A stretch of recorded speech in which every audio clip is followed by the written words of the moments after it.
প্রথমে মাছে নুন হলুদ মাখিয়ে রেখে দিলাম।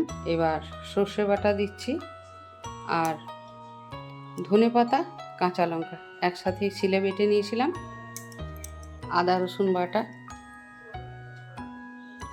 একটু কাশ্মীরি লঙ্কা কালার হওয়ার জন্য, একটু জিরে গুঁড়ো,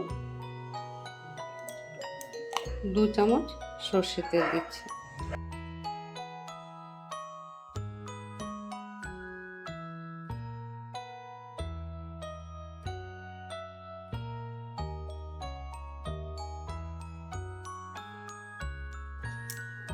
এক ঘন্টা ম্যারিনেট করতে দিলাম।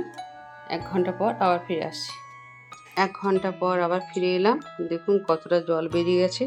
এবার আমি ভেজে নেবো। চলুন, গ্যাস জেলে কড়া বসিয়ে দিয়েছিলাম। এবার সর্ষের তেল দিয়ে দিচ্ছি।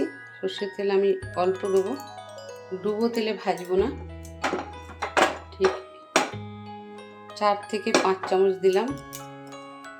ডুবো তেলে ভাজলে মশলাগুলো ছড়িয়ে যাবে তেলের মধ্যে। তেলটা খুব ভালোভাবে গরম হয়ে গেছে। এবার মাছগুলো আমি দিয়ে দিচ্ছি। দেখুন,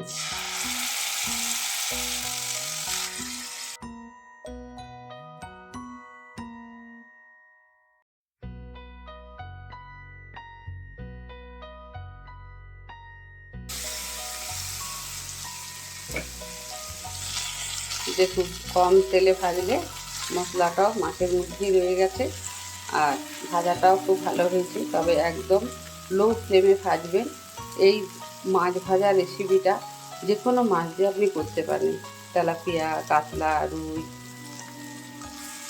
খুব ভালো লাগে খেতে গরম ভাতের সাথে।